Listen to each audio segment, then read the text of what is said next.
Hello, esteemed listeners of Deep Macro Lens. I am Ryan Oliver, and today we will explore a dark side rarely deeply analyzed by mainstream media: the complex relationship between soaring public debt, increasingly attractive bond yields, and the hidden risks this poses to your stock portfolio. On one hand, the media talks about the stability of the economy and the appeal of the stock market. On the other hand, we're facing a stark reality. The government needs to borrow more than ever before, and to attract investors, it has to offer higher interest rates. So, what's the truth? Are these massive debts truly risk-free, as some still believe? Let's start with the numbers. U.S. national debt, as I mentioned, has surpassed $36 trillion. This isn't just a dry figure, it's a colossal financial burden, requiring the government to spend hundreds of billions of dollars annually just to service interest payments. This expense is growing steadily, threatening to crowd out other critical government expenditures. According to the CBO Congressional Budget Office, U.S. government interest costs are projected to exceed $1 trillion in fiscal year 2025, a record high and larger than the defense budget. What's more concerning is that this situation isn't unique to the U.S. Many other developed economies are also grappling with rising debt levels. And in a world where the International Monetary Fund, IMF, has lowered its global growth forecast to 2.8% and U.S. growth to 1.8% in 2025, due to policy uncertainty, escalating trade tensions, and weaker demand dynamics, governments' ability to service their debt is more challenged than ever. So, to maintain operations and fund massive expenditures, what must governments do? They must issue more bonds. And in an environment of persistent inflation, IMF projects global inflation to reach 4.3% in 2025, and still high interest rates, even if the Fed intends to cut. They are forced to offer attractive yields to draw in investors. This is reshaping the landscape of the financial markets. This is precisely when we need to talk about the bond yield trap. As government bond yields rise, they become an attractive investment option, especially for large institutional investors like pension funds and insurance companies, those who prioritize safety and stable income streams. Imagine if you can earn a 4 to 5% yield from a safe, default risk-free U.S. Treasury bond. Would you still be willing to accept higher risks from the stock market, where valuations are already sky-high? Rising real yields. Beyond nominal interest rates, the real yield, interest rate minus inflation, of bonds becomes more appealing. This attracts investors seeking to preserve their purchasing power. Increased cost of capital for businesses. Government bond yields typically serve as the risk-free rate used to value other assets, including stocks. When this yield rises, the cost of capital for businesses also increases. This reduces the present value of a company's future cash flows, leading investors to assign lower valuations to stocks, or in other words, to compress PE multiples. PE versus EPS. Comparison. When bond yields are high, the yield from bonds becomes more competitive compared to a stock's earnings yield, EPS yield out of EPS price. This makes stocks less attractive on a valuation basis. For instance, if the U.S. 10-year Treasury yield is 4.5%, while the S&P 500's earnings yield is only 3.5%, derived from a PE of around 28.5x, bonds could offer a higher return with lower risk. This is the mechanism by which bonds can subtly but effectively bleed the stock market. Massive capital flows could begin shifting from risky assets, stocks, to safer assets, bonds, particularly when the stock market is at elevated valuations. But are government bonds truly default risk-free? A contrarian view on risk. Mainstream media always emphasizes that U.S. Treasury bonds are the safest asset in the world due to their near-zero default risk. However, a contrarian perspective would question the debasement risk and credit rating risk. Debasement risk. This is the risk that the real value of the currency used to repay debt will be eroded by inflation. When governments borrow excessively and/or central banks print money to finance debt, the currency's value can decline, making the nominal yield of bonds less attractive in real terms. While the U.S. borrows in its own currency and has the ability to print money to repay debt, this could lead to higher inflation, eroding the purchasing power of bond returns. This makes bonds less appealing to long-term investors aiming to preserve capital. Credit rating risk. In May 2025, Moody's downgraded the U.S. credit rating by one notch from its top tier, from AA to AA1, becoming the last major rating agency to do so. S&P and Fitch had previously downgraded the U.S. S&P in 2011, Fitch in August 2023. While not an immediate default risk, the synchronized downgrades by all three major agencies reflect deep concerns about the escalating debt burden and fiscal management capacity. This could prompt investors to demand higher yields to compensate for perceived risk. Crisis of confidence. Risk.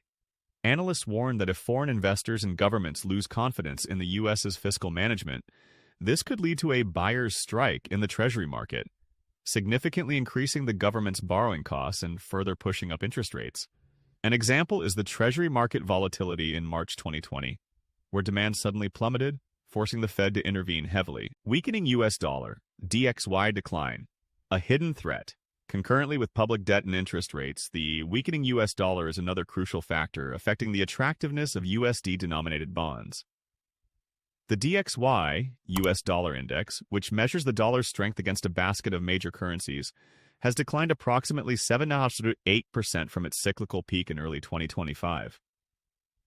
This weakening is driven by expectations of Fed rate cuts, though still cautious, coupled with concerns over trade policy and the erosion of confidence in U.S. exceptionalism, as tariff wars could slow growth and push up inflation. When the USD weakens, high yields from USD bonds may no longer be as attractive to foreign investors, as their returns will be eroded when converted back to their local currencies. This reduces demand for U.S. Treasury bonds, forcing the government to issue debt at even higher rates to attract capital. So, how will the stock market react? We are witnessing the S&P 500's PE10 Shiller-Cape ratio at 35.0 as of May 2025, a figure 99% higher than its historical average of 17.6. This clearly indicates an overvalued market. In such a scenario, any pressure from rising bond yields and a weakening U.S. dollar could trigger significant shocks. Insufficient earnings growth. While S&P 500 earnings in Q1 2025 increased by 13%, largely driven by major AI companies, as we've analyzed, the outlook for the rest of the year remains cautious due to rising input costs, 10 to 30% increase in production costs for electronics machinery due to tariffs, and potentially diminishing demand. If earnings growth cannot offset the rising cost of capital and pressure from bonds, stock prices will struggle to maintain current elevated levels. Pressure on growth companies. Particularly, technology and high-growth companies are often valued based on distant future cash flows and expected earnings. When interest rates rise, the present value of these future cash flows is significantly discounted, making these stocks most vulnerable. Pinpointing an exact yield milestone that would trigger a stock market collapse is impossible, as markets react to a complex interplay of factors. However, analysts often look at critical thresholds or scenarios that could ignite a severe market correction. U.S. 10-year Treasury yield surpassing psychological and technical thresholds. Many analysts consider 5% or higher for the U.S. 10-year Treasury yield a critical psychological and technical threshold. If the 10-year yield sustains above 5% for an extended period, it could signal a loss of confidence in fiscal management and/or persistent inflation. This would make bonds extremely attractive relative to stocks, triggering capital flight from the equity market. Historically, for instance, during the 1999-2000 dot-com bubble, the U.S. 10-year yield rose and stayed above 6% before the stock market entered like a deep correction. Similarly, prior to the 2008 financial crisis, bond yields also remained high above 4% and then surged near 4% as the Fed began tightening. While contexts differ, the relationship between high bond yields and equity valuations is a factor to monitor. Further sovereign credit rating downgrades.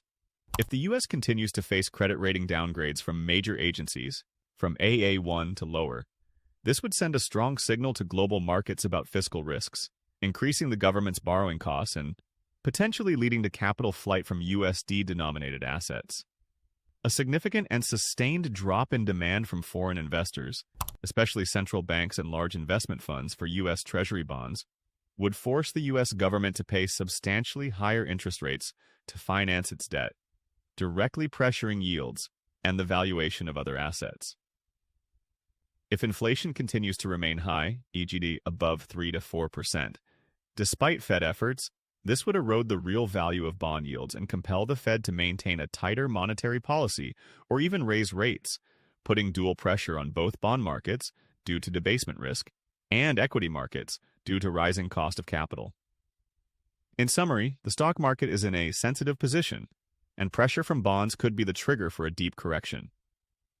Warning signs will include the 10-year Treasury yield sustaining above 5%, further credit rating downgrades, and a significant drop in foreign investor demand for U.S. Treasuries. So when facing the bond yield trap and a risky stock market, where should your money go? This is when a contrarian asset allocation strategy and independent thinking are crucial. True portfolio diversification, beyond traditional stocks and bonds. Don't put all your eggs in one basket. Allocate to various asset classes. Hard assets, gold, has appreciated 35% to reach $3,500 per ounce in 2025. Gold is driven not only by inflation concerns but also serves as a hedge against a weakening USD and geopolitical tensions. Central banks, particularly within the BRICS bloc, are actively increasing their gold reserves, from 15% in 2018 to 22% in 2025, indicating its growing strategic importance for diversifying away from the USD.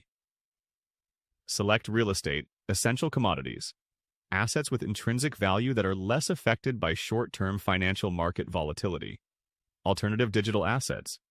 Bitcoin has gained 13% to reach $104,170 by June 2025, with potential forecasts of 200,000 to 110,000 within the next 12 to 18 months.